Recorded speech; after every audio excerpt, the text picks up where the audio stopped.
आप देख रहे हैं महानगर समाचार और मैं हूं अशोक निगम। महाराष्ट्र में अभी चुनावी बिगुल बजा भी नहीं है, आचार संहिता लागू भी नहीं हुआ है, लेकिन नेताओं में श्रेय लेने की होड़ मच गई है।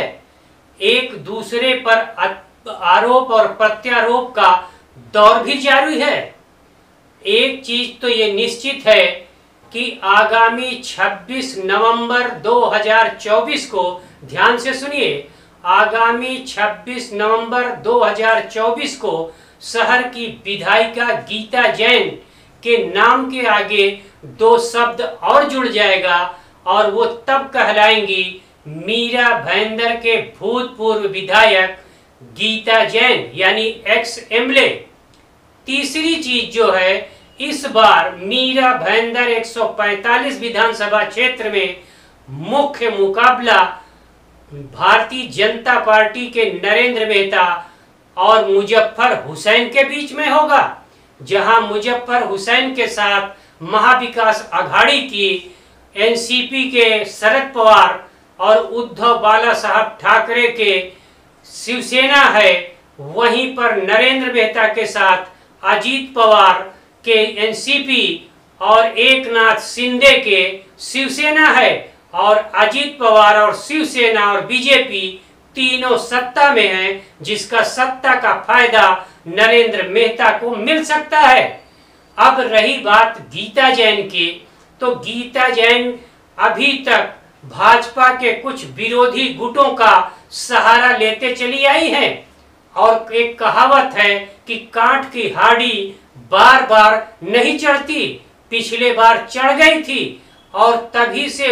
जो विरोधी गतिविधियां भाजपा में कुछ लोग कर रहे थे और ये कोशिश कर रहे थे कि नरेंद्र मेहता के साथ के नगर सेवक को अपने तरफ खींचा जाए, वो खींचने में आंशिक रूप से सफल तो हुए। 2-4 लोग विरोधी गुट में गए, लेकिन उनको सद्बुद्धि आई, या ये कह लीजिए कि उन्होंने तेल की धार देखा, नरेंद्र मेहता की क्षमता देखा, कि फिर वो नरेंद्र मेहता के ही गुट में शामिल हो गए हैं। तो इससे ये साबित होता है कि इस बार कांटे की टक्कर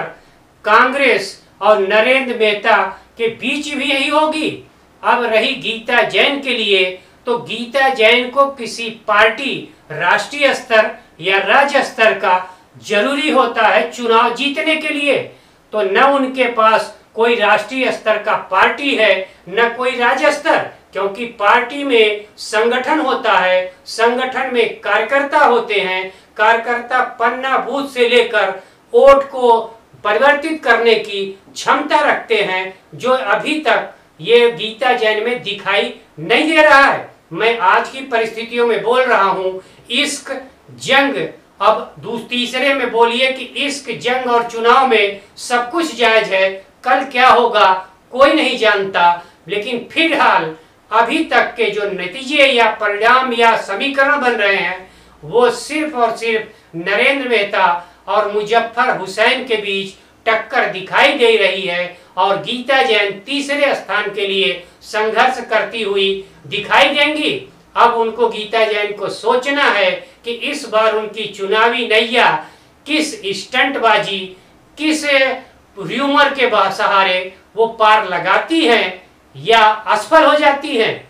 ये हमारा जो व्यक्तिगत ये दायरा था या सोचने का था या विचार था, अंदाजे बयां था, आपको कैसा लगा कमेंट बॉक्स में आप जरूर बताइएगा। फिर मिलूंगा अगले किसी एक नए विषय के साथ, तब तक के लिए नमस्कार, सत श्री अकाल, वंदे मातरम, जय हिंद।